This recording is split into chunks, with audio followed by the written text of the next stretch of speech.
That's here, right? Yes. Okay. Hey there, homesteaders. How's it going? It's been a while since we've shown you our garden. Come and join us for an update. Yeah, come and join us. Show me what you got. Treasure chest number 1. What do we have here? I have some rainbow shards in this corner. It's growing super well. It really loves that corner. What's this big old flower right here?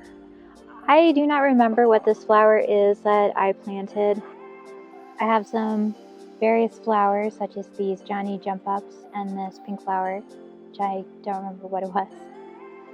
I have some peppers, some marigolds, because I find them very beautiful, so I grow them every year. They're even popping out here. Yeah, they wanted to escape the cage. They didn't have enough room inside here, as you can see, so they decided to make more. And then cherry tomatoes, regular beefsteak tomatoes, and some more marigolds. That's what's in this first treasure chest. In the second one, I have more cherry tomatoes.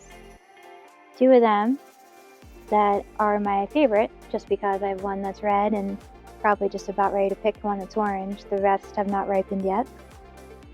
I have some more Johnny Jump Ups. They're 3rd generation seeds. I'm very proud of them. I have some basil and some parsley right underneath it.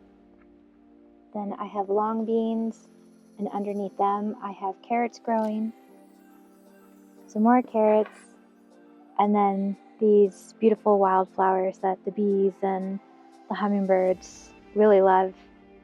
Almost every time I open up the cage gardens, there's a hummingbird that will buzz by. Just standing by waiting. Or they come dive bombing out of nowhere. Wow. Let me just pan around a little bit. There's a bee right now. He's buzzing around. The insects just love this garden, the good insects. I have gotten some Beetlejuice looking beetles that I've had to get rid of. They like the potato plants a lot, but I've gotten some bees and hummingbird moths. They're very attracted to the flowers as well. Now what about these other stations? So the other stations, I have some cilantro that went to seed and now is turning into coriander. Then over here, I have my pride and joy, my basil. It's growing really well. Some more marigolds. I have more flowers that are meant to attract hummingbirds, but due to the wildlife, they need to be kept in cages. More carrots, and then I have potatoes that I'm trying to rehydrate in soil because they got too wrinkly from becoming dehydrated. See how that experiment goes. What happened over here? So this cage garden got a little too heavy and the floor collapsed. I was making dinner one evening and I just heard a bang and I came out here and plants all over the place. They all survived and have been relocated though. Beans made it. Let's go take a look at those. Beans did make it.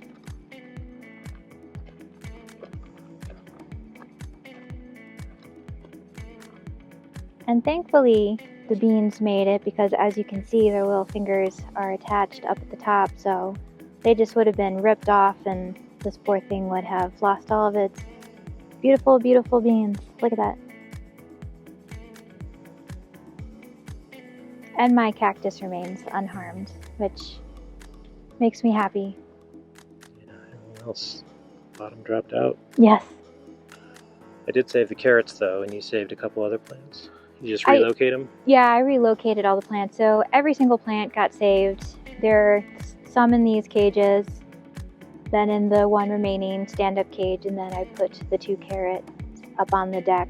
So everything was saved. Nothing was destroyed, but it was quite traumatizing to come out and see those 4 pots all over the place.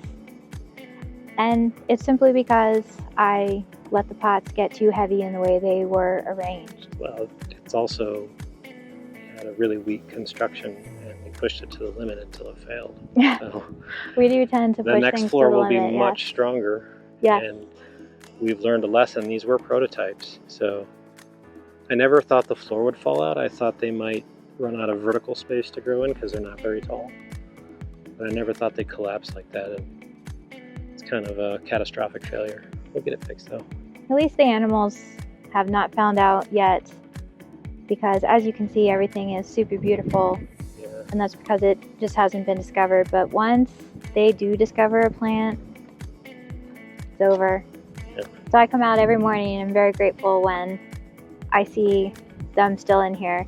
I don't think they'd eat the cactus because that thing has gotten me a couple times.